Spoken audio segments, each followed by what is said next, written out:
Sega wants a subscription-based gaming service? Yeah, I stumbled across this article while I was brainstorming, and it really caught my eye. Sega wouldn't be the first company to have a monthly or yearly paid subscription that gives you access to a bunch of games. Microsoft, Sony, and Nintendo have already been doing this for a while, and they've had plenty of success with it. So it makes sense for Sega to hop on the bandwagon. But at the same time, it feels a little strange coming from Sega, mostly because of their, unique way of selling their games. So without further ado, here are my thoughts on Sega having a subscription-based gaming service. Let's get into it.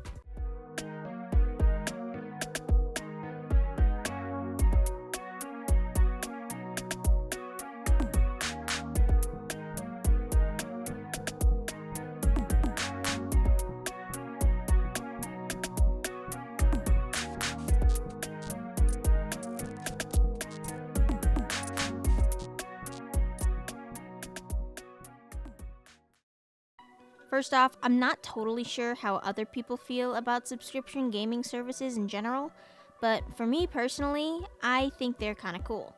Especially now with the updates that a lot of these subscriptions have, where you can play games from older consoles if you have the subscription.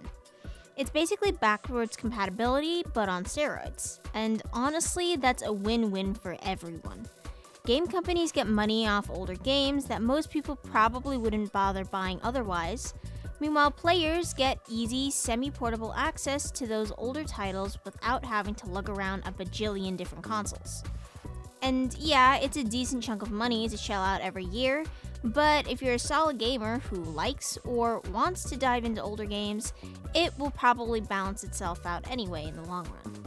But here's where I start to question Sega's approach, and it all comes down to one thing: they don't have their own console. Now, before anyone says anything, yes, I know that companies like Square Enix have subscriptions that you can sign up for too, and they don't have their own consoles. But that's different. Those subscriptions are for individual games, like Final Fantasy XIV. You're not getting access to the entire Square Enix library under one subscription price. And no, I'm also not going to start claiming that Sega's secretly making a new console. If anything, they've recently cut ties with their last console-related thing, of mini-consoles. So I highly doubt they're heading in that direction. Could they surprise us? Sure. I mean, this whole topic is super hush-hush right now. But like I've said before, consoles are usually a massive financial loss, especially at first. It's the reason why game companies don't make new ones every year like Apple does with iPhones. But anyway, back to Sega. They don't have a console. And so far, that's actually been working for them. Their games are basically on every platform, and they're making good money doing it. But that makes launching a subscription service kind of complicated, no? Because all the other companies doing the same subscriptions have hardware to support them. Microsoft has Xbox, Sony has PlayStation, Nintendo has, Nintendo consoles.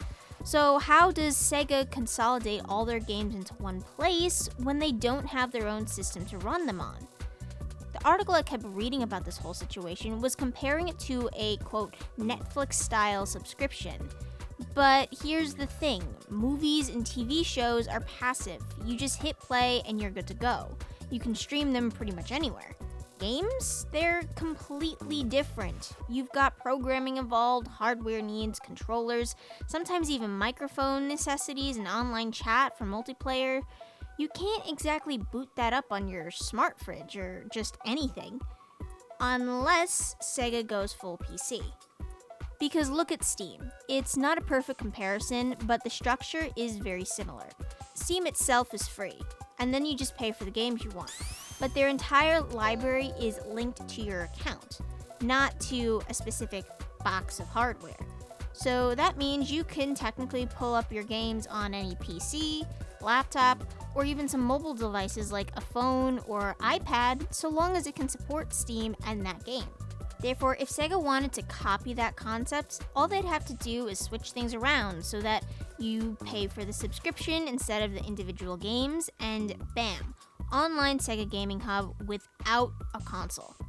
The only possible problem I could think of with this is that if Sega goes all in on their own subscription, they'd risk messing with their current partnerships, like PlayStation, Xbox, Nintendo, since those companies might not love the idea of Sega going off their own and kind of saying, yeah, we don't need you anymore. But to be fair, I'm sure all these companies are still getting a cut of Sega's sales on their platforms, so it really comes down to whether that cut of money is still worth the partnership, while Sega is trying to go off and make their own money through this subscription thing instead. Not a complete problem, just something that could very well come up. But in any case, I think Sega doing this would actually be a smart move, because Sega is a valid, growing gaming company that has only gotten more popular over the years. And you can tell they know it too. Between their new physical stores popping up, their movies, their old games making a comeback, the massive amount of money they're pouring into this year's racing campaign, not to mention the mobile games, endless merch, TV shows, and maybe even the rumored theme park that's coming to the States. I've got more to say about that next week, by the way. End is short on the topic. If you want a quick rundown now, be sure to check that out. So yeah, with all that happening, I honestly think it's about time Sega stands on their own feet again, instead of relying on other companies to hold up their brand. But hey, that's just me. What do you guys think? Would you subscribe to a Sega gaming service, or do you prefer things the way they are now? Let me know in the comments below. And if you liked this video, be sure to like, subscribe, and hit that notification bell so you never miss another video. Thanks for watching. I'll see you guys next time. Bye!